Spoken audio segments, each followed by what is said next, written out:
ओम नमो भगवते वासुदेवाय। जय श्री कृष्ण। राधे राधे। गणपति जी महाराज गुरु महाराज के चरणों में प्रणाम करते हुए आज हम आरंभ कर रहे हैं वैशाख मास महात्म्य कथा के 5वें अध्याय को। नारद जी कहने लगे कि हे राजन, वैशाख मास सब धर्मों, सब प्रकार के तपों, सब महीनों और सब दानों से अधिक उत्तम क्यों है? ये सब कुछ मैं अब तुम्हारे सामने कहता हूं, तुम ध्यान से सुनना।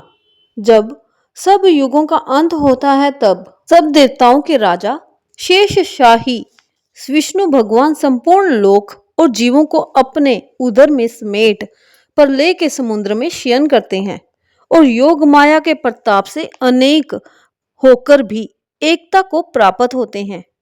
एक दिव्य निमेष व्यतीत होने पर वेद प्रार्थना करके भगवान को जगाते हैं। तब भगवान अपने उदर में स्थित जीवों की रक्षा करते हुए उन जीवों को अपने अपने कर्मों का फल देने के लिए सृष्टि के रचने का मन में विचार करते हैं। तब विष्णु भगवान की नाभि से त्रिलोकी का आधार स्वरूप सुवर्णमय कमल उत्पन्न होता है। उसी कमल में से विराट पुरुष रूपी ब्रह्मा उत्पन्न हुए। फिर भगवान ने उस विराट पुरुष में 14 भुवन उत्पन्न किए, जिनके भिन्न भिन्न कर्म और आश्रय हैं। ऐसे अनेक समूह रचे। फिर सत रज तम 3 गुण प्रकृति, मर्यादा और भुवनों के स्वामी रचे। उसके पश्चात वर्णा आश्रम के विभाग कर धर्म की कल्पना करते हुए चारों वेद, तंत्र, स्मृति, पुराण तथा इतिहास रचकर धर्म की रक्षा के निमित्त इनके प्रवर्तक ऋषि प्रकट किए। इन ऋषियों ने अलग अलग वर्णों के अलग अलग धर्म प्रवृत्त किए, जिन पर सब प्रजा श्रद्धा करने लगी। प्रजा अपने अपने आश्रमोचित धर्मों में लगी हुई है या नहीं, ये देखने के लिए साक्षात अविनाशी सर्वांतर्यामी भगवान चिंता करने लगे। ये वर्षा काल मैंने निर्माण किया, इसमें सब प्रजा कीचड़ आदि में फंस दुखी हो रही है, जिससे सब धर्म को नहीं कर सकती। ये देख क्रोध उत्पन्न होता है, मन प्रसन्न नहीं है। मेरे देखते कोई दुख नहीं पाए, अतः उन्हें देखूं। शरद काल में सब खेती में लग रहे हैं, इससे पूर्ण रीति से धर्म नहीं कर सकते हैं। कोई पके फल की अपेक्षा कर रहे हैं तो कोई वर्षा से पीड़ित है, कोई शीत से दुखी है, अतः कोई धर्म नहीं करते हैं। इन्हें देख मुझे रोष उत्पन्न होता है। इनकी उल्टी गति देखकर मुझे संतोष नहीं। हेमंत ऋतु में सर्दी के मारे कोई प्रातः काल नहीं उठता। सूर्य उदय से पहले ना उठते देख मुझे क्रोध उत्पन्न होता है। शिशिर ऋतु में भी प्रातः काल के समय शीत से पीड़ित रहते हैं तथा फसल पक जाने की प्रतीक्षा करते हैं। फिर जो मनुष्य जाड़े के मारे प्रातःकाल स्नान करने के लिए केवल सोचा ही करते हैं, उनका शुभ कर्म लुप्त होता जाता है, जो कभी पूरा नहीं होता। ये समय प्रेक्षण का नहीं है। ऐसा विचार कर भगवान ने वसंत ऋतु को संपूर्ण पातकों का निवारण करने वाला माना है। ये ऋतु स्नान, दान, यज्ञ, क्रिया, भोग और सब प्रकार के धर्मों का साधन करने के लिए बड़ी अनुकूल है। इस ऋतु में धनवान सब वस्तु बिना प्रयास ही प्राप्त करते हैं। जैसे लोगों को धन से सुख मिलता ही है, जो विष्णु भगवान के आधारभूत प्राणी हैं, उनके धर्म का साधन ही द्रव्य है।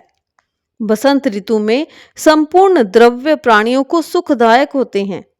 दान योग्य, धर्म योग्य और सब कुछ भोगने योग्य। निर्धन, लूले, लंगड़े, व्याकुल और महात्माओं को संपूर्ण द्रव्य और जल आदि सुलभ हैं, इसमें संशय नहीं है। मेरे प्रियजन इन द्रव्यों से अपनी आत्मा का हित साधन करते हैं। पत्र, पुष्प, फल, शाकादि, प्रिय वचन, माला, तांबुल, चंदन, पग धोना तथा नर्मता पूर्वक साधन करते हैं। मैं उनको वर देता हूँ। ऐसा कहते हुए विष्णु भगवान लक्ष्मी जी सहित चारों ओर वनों को देखते चले। जिनमें अनेक प्रकार के फूल खिल रहे हैं, जिनमें हृष्ट पुष्ट प्राणी रहते हैं और मतवाले भ्रमर और पक्षी विचरण कर रहे हैं। ग्रामवासियों के बहुमूल्य आश्रमों के आंगन, उद्यान, स्थल लक्ष्मी जी को दिखाने लगे। उनकी देवता, मुनीश्वर, सिद्धचरण, गंधर्व, किन्नर, नाग, राक्षस सब स्तुति करते हैं। वर्णाश्रम वासियों के घरों में जाकर मीन की संक्रांति तक लक्ष्मी जी और सब देवताओं और मूर्तियों सहित भगवान रह करके लोगों के कर्मों का निरीक्षण करते हैं। धर्माचरण करने वाले पुरुषों की मनोकामना पूरी कर देते हैं और मदोन्मत्त लोगों की आयु और धन आदि को हरते हैं। जो वैशाख में भगवान की पूजा करते हैं तथा उनके चल मूर्ति रूप साधु महात्माओं की सेवा करते हैं तथा अन्य महीनों में नहीं करते, उनके अपराध को भगवान क्षमा कर देते हैं। जैसे अपने देश में आए हुए राजा को देख उस देश के निवासी मनुष्य बहुमूल्य भेंट पूजा सामग्री लेकर राजा की पूजा करते हैं, तब राजा पूजा के आकार आदि द्वारा ये जान लेता है कि किसकी सेवा पूरी है और किसकी थोड़ी। उचित पूजा होने पर प्रसन्न होकर निश्चय ही उसे मनोवांछित फल देता है और जिनकी पूजा सेवा ठीक नहीं उन्हें दंड देता है। ऐसे ही विष्णु भगवान वैशाख मास में जो अच्छी रीति से पूजा करते हैं उन्हें मनोवांछित फल देते हैं और जो नहीं कर पाते या नहीं करते उनके धन आदि को हर लेते हैं। धर्म के रक्षक देव सारंधर विष्णु भगवान इस मास में प्राणी की परीक्षा करते हैं, इसलिए ये महीना सबसे उत्तम है। बोलो विष्णु भगवान की जय, माँ लक्ष्मी की जय। आप भी सुबह सूर्य उदय से पहले उठकर स्नान आदि से निर्वृत्त होकर अच्छे से पूजा पाठ करें। विशाख मास महात्म्य कथा के अध्याय जो हम हर रोज अपलोड करते हैं उन्हें सुने और जीवन में जितना सामर्थ्य है उतना दान पुण्य अवश्य करते रहें। जय श्री राधे।